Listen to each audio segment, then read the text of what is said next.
సీతాదేవి రావణుని చేత బలత్కారముగా అపహరించబడుతున్న సమయంలో యావత్ ప్రకృతి అంటే సర్వచరాచర ప్రకృతి కూడా బాధపడుతున్నదని మనకు రామాయణకారుడు చెప్తున్నాడు. అంటే ఒక మహాతల్లి, ఒక పతివ్రత కష్టం వస్తే ప్రపంచమే బాధపడుతుంది, జీవరాశులన్నీ కూడా బాధపడతాయని మనకి రామాయణం ద్వారా అర్థమవుతుందన్నమాట. కలుచే చెరబడి భీతిన్ కలగెడు సీతగనే, ఆ దుర్మార్గుడైన రావణాసురుడి చేత చెరపట్టబడి ఉన్నటువంటి ఆ సీతాదేవిని చూసి, కానీ ధైన్య కలితుడు విగదోద్వల తేజుడు పాండుర మండలుడు నై భానుడుండే, ఒక దుర్మార్గుడి చే చెరపట్టబడినట్లు అంటే ఆ సీతాదేవిని చూసి ఆకాశంలో సూర్యభగవానుడు కూడా తన కిరణాలను ఉపసంహరించుకున్నట్లుగా బాధపడుతూ ఉన్నాడట.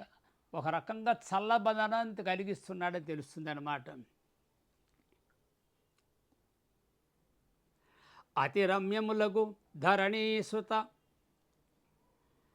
కన అతి శుద్ధ కనక శుభభూషణముల్, ఆమె మెడలో ఆమె ధరించిన బంగారు ఆభరణాలు ఉన్నాయి. ఆ ఆభరణాలు క్షితిపై బడియను, భూమి మీద పడిపోయి బడియను, నిజ సద్గతి చెడి భూమి బడు తారకంగుల పగదిల్, ఆమె శరీరం మీద నుండి ఆభరణాలన్నీ కూడా నేల మీద రాలి పడిపోయాయంట. ఎట్లా ఉన్నాయంటే తమ పుణ్యం నశించగా నేల మీద పడి ఆకాశం నుంచి నేల మీదకి వచ్చేటువంటి నక్షత్రాల్లాగా చుక్కల్లాగా ఉన్నాయట. అదే తర్వాత కాలంలో ఆ ఆభరణాలే సీతాదేవి యొక్క ఉనికిని తర్వాత కాలంలో చాటి చెప్పాయన్నమాట. ఇట్లా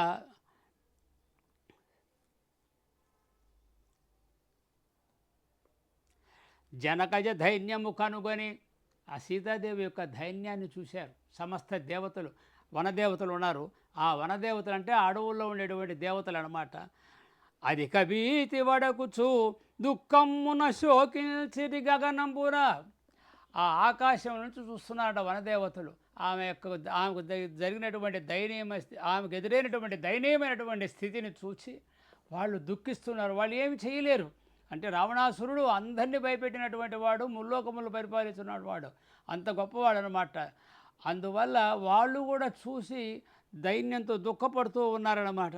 ఆక్రోశించే అఖిల భూతావళియున్, ఆ విధంగా ఆ భూమి మీద కానీ ఆకాశంలో కానీ ఉన్నటువంటి సమస్త చరాచర భూతాలన్నీ కూడా జగత్తంతా కూడా ఆక్రోశిస్తున్నట్టు. ఆక్రోశం చూడండి, అనేటువంటి బాధ ఉందే, ఆ ఆక్రోశిస్తున్నమాట. పెద్ద గంగ కేకలు వేస్తున్నారు అయ్యో అన్నట్లుగా.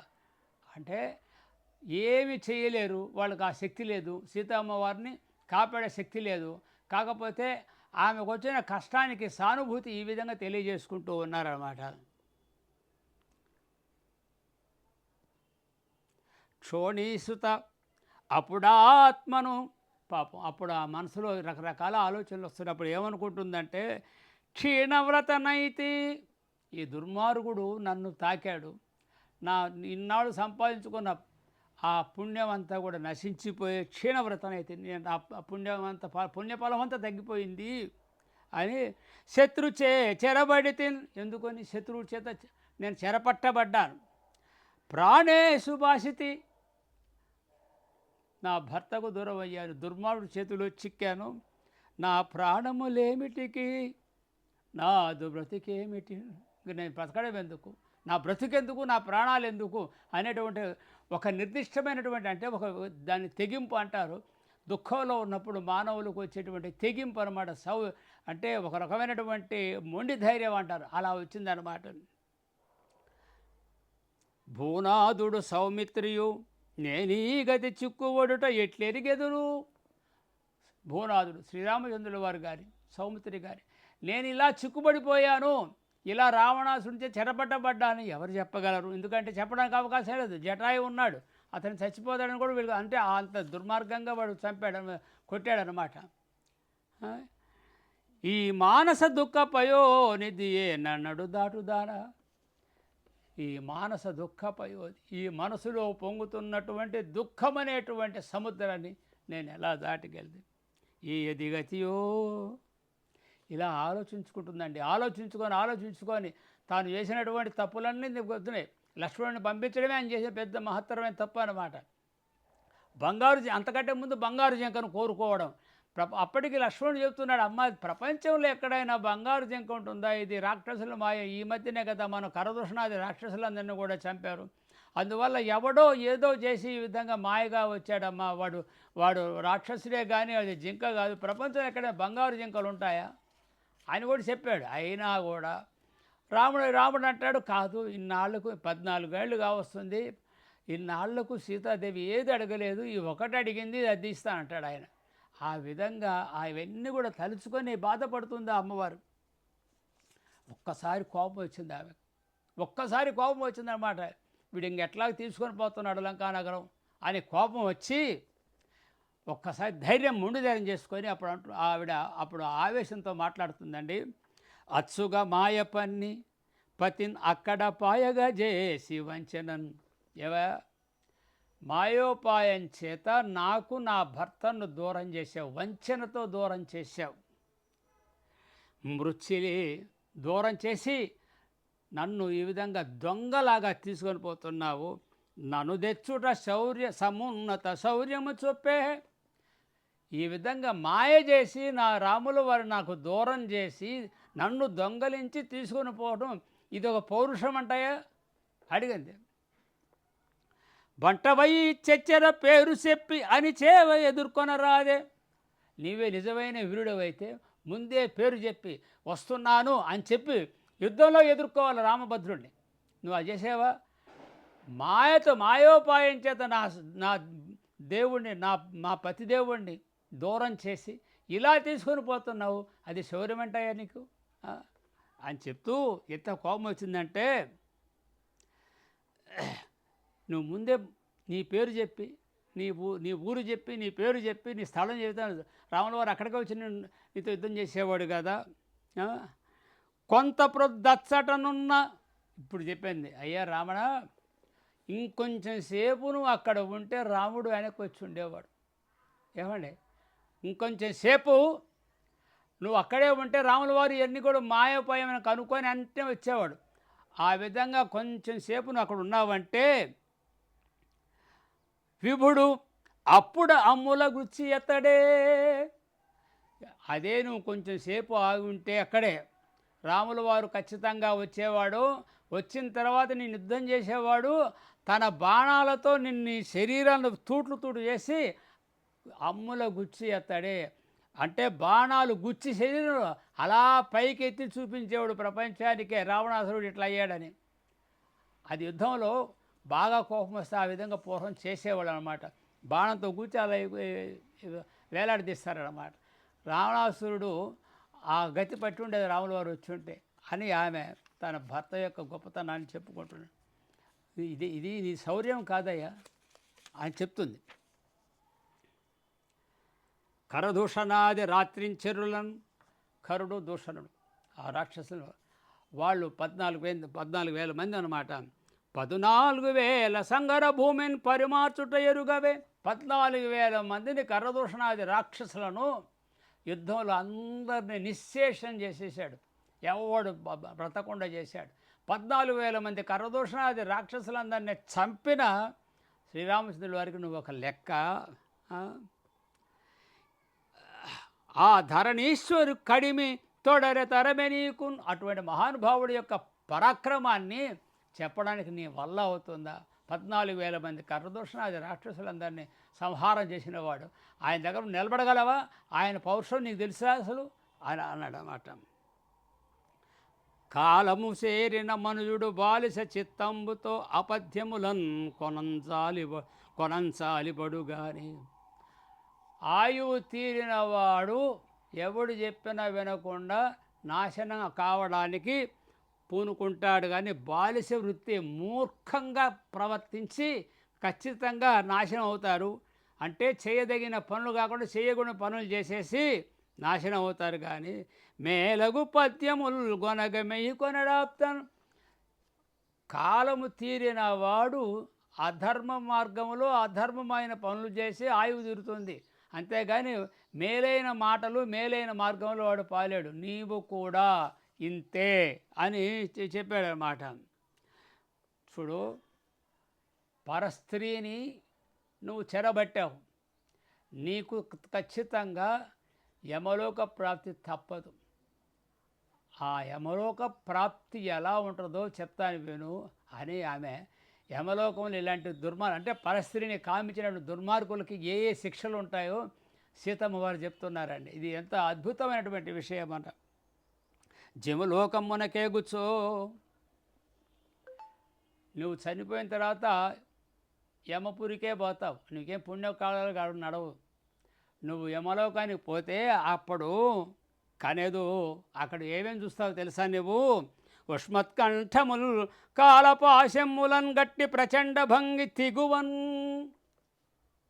నీవు యమలోకానికి వెళ్ళావంటే ఆ యమధర్మరాజు యొక్క పాశములతో నీ మెడకు చుట్టుకుంటాయి.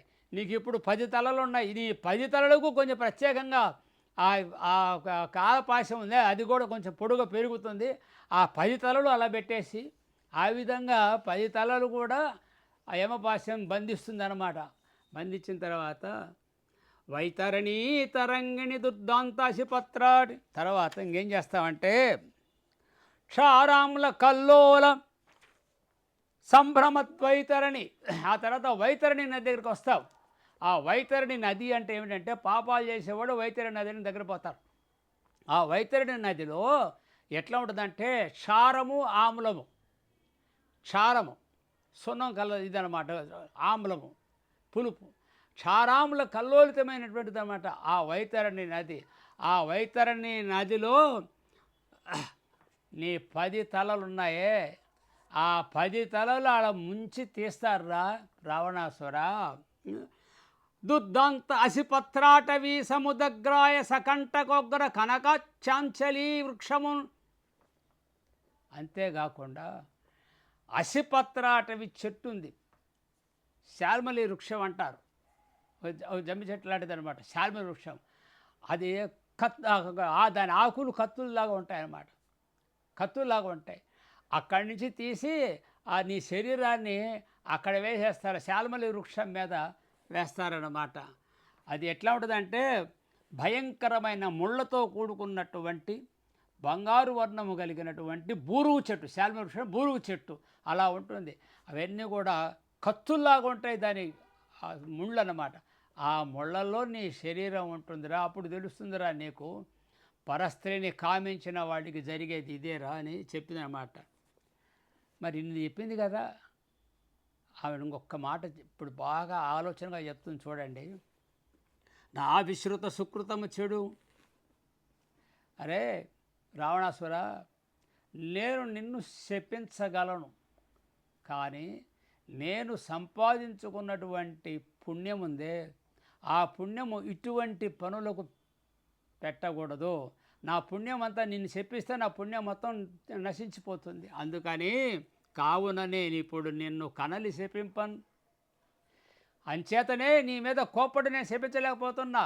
నేను శపించానంటే పోతావు, కానీ నేను ఇన్నాళ్ళు సంపాదించుకున్న ఆ పుణ్యాన్నంతా కూడా ఈ చిన్న పనికి మాలినటువంటి పని, ఎందుకంటే నా భర్త వస్తాడు నిన్ను అల్లే చేస్తాడు, నేనెందుకు ఖర్చు పెట్టుకోవాలి నా పుణ్యాన్ని అని నిన్ను శపించలేదురా రావణ. నన్ను అప్పటికి చెప్తుంది, ఓరి రావణాసుర, నన్ను ఏం చేస్తావంటే తగవుగా న్యాయ మార్గంగా భూవిపు కడకు అణిచిపుచ్చు. రాముల వారి దగ్గరగా కాబట్టి నేను నిన్ను శపించగలను, చచ్చిపోతావు, కానీ నా పుణ్యం అంతా నాశనమైపోతుంది. కాబట్టి నీవు ఇప్పటికైనా బుద్ధి తెచ్చుకొని నన్ను నా దేవుడి దగ్గరికి, నా రాముల వారి దగ్గరికి పంపించు. అలా పుచ్చకై ఉన్నాను, ఒకవేళ నన్ను పంపలేదనుకో అప్పుడు ఇంకా భయంకరంగా డోసు మార్చి చెప్తుంది. రక్షశిక్షణ దక్షరామభిషికవ్రాతంబులో చూడు, అట్లు కాకపోతే రాక్షసులను శిక్షించుట యందు ఎంతో నేర్పరితనము కలిగిన శ్రీరామచంద్రుల వారి యొక్క బాణములు ఓలిన్ వరుసగా వచ్చి భవత్పక్షాపేక్ష సమక్ష రాక్షస బల అధ్యక్ష క్రయక్రవ్యములు పక్షి క్షుద్గత రూక్త వస్త్రములకు భక్షింపవే పెట్టి. ఇప్పుడు ఏం చేస్తానంటే రాక్షసులను దుర్మార్గుట యందు ప్రతిభ కలిగినటువంటి శ్రీరాముని యొక్క బాణములున్నాయే, నీ వైపునున్నటువంటి రాక్షసులందరినీ కూడా ఆ బాణాలు చంపేసి ఆకలిగొన్నటువంటి ఆ రాక్షసుల యొక్క మాంసాలు ఉన్నాయే, ఆకలిగొన్నటువంటి పక్షులకు ఎరవేస్తాడు రాముల వారి బాణాలు ఎరవేస్తాయి. నీ దక్ష ప్రక్షిపద అక్షి కుక్షిగళదోర్గర్భంబు చెండాడడం. చూడండి, ఇప్పుడు చూడరా, మనిషికి అహంకారము కళ్ళల్లో ఉంటుంది, అంతే, కళ్ళు పొరలు కప్పాయంటారు ఏమండి. తర్వాత పొట్ట పొగరు అంటారు, ఆ అహంకారము పొట్టలో ఉంటుందట. తర్వాత అహంకారంగా మాట్లాడతారు, అంటే ఆ పొగరు గొంతులో ఉంటుందట. తర్వాత భుజాల్లో ఉంటుందట, అంటే కొడదాం రమ్మని. ఇక్కడ ఈ స్థానాలన్నీ పొగరు స్థానాలు. ఈ పొగరు స్థానాలన్నీ కూడా రాముల వారి బాణాల చేత నాశనమైపోతాయి. రాముల వారి ఆ పొగరు స్థానాలన్నీ కూడా చెండాడతాడు. చెండు ఆడుట అంటే ముక్కలు చేసేయడం అనమాట, చెండు ఆడుట.